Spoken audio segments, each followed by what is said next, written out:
আবাসন খাতে বিনা প্রশ্নে কালো টাকা সাদা করার সুযোগ বাতিল। বেসরকারি বিশ্ববিদ্যালয় ও মেডিকেল কলেজের কর্পোরেট কর কমিয়ে ৫% এবং করমুক্ত আয়সীমা বাড়িয়ে ৪ লাখ টাকা করার মতো প্রস্তাব থাকছে সংশোধিত অর্থ বিলে, যা সোমবার সংসদে তুলে ধরবেন অর্থমন্ত্রী। একই সাথে বাদ যাচ্ছে খুচরা ব্যবসায়ীদের উপর ভ্যাট বসানোর প্রস্তাবও। পাশাপাশি আগের অবস্থানেই থাকছে কাজু বাদাম ও প্লাস্টিকের রেজিনের আমদানি শুল্ক। আরো জানাচ্ছেন মইনুল হাসান। পদক্ষেপ গ্রহণ করেছি।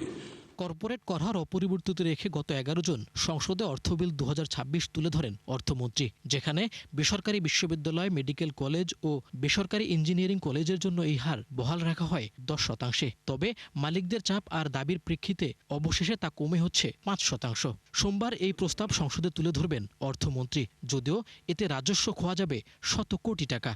সরবরাহের নির্ভরযোগ্যতা বাড়ানো হবে। আবাসন খাতে বিনা প্রশ্নে কালো টাকা সাদা করার সুযোগ দিয়ে তীব্র সমালোচনার মুখে পড়েন অর্থমন্ত্রী। ফলে এটিও বাদ পড়ছে শেষ সময়ে এসে। তাই জমি বা ফ্ল্যাটের দলিল মূল্যের চেয়ে প্রকৃত মূল্য বেশি হলে সুযোগ থাকছে না নিয়মিত কর দিয়ে বৈধ করার।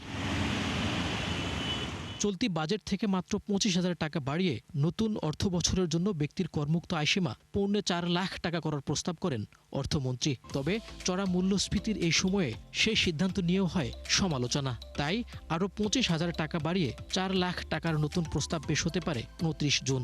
আর ২০৩০-৩১ অর্থ বছরের জন্য যা হবে ৫ লাখ টাকা। ন্যূনতম কর সীমা ৩,৭৫,০০০ থেকে ৪ লাখ করার ফলে প্রান্তিক করদাতা যারা আছেন তাদের করভার অনেক লাঘব হবে বলে আমি ব্যক্তিগতভাবে মনে করি।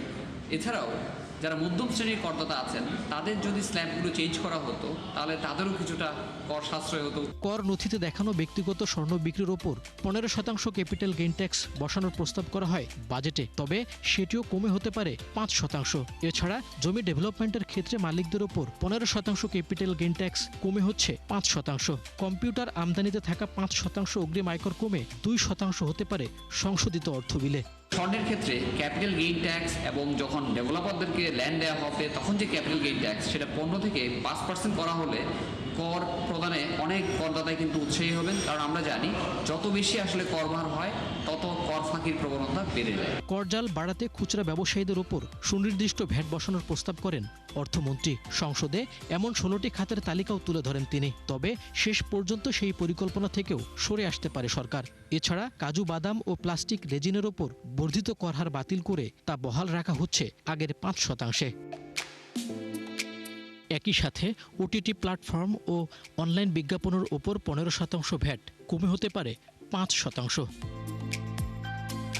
মইনুল হাসান, ৭১, ঢাকা।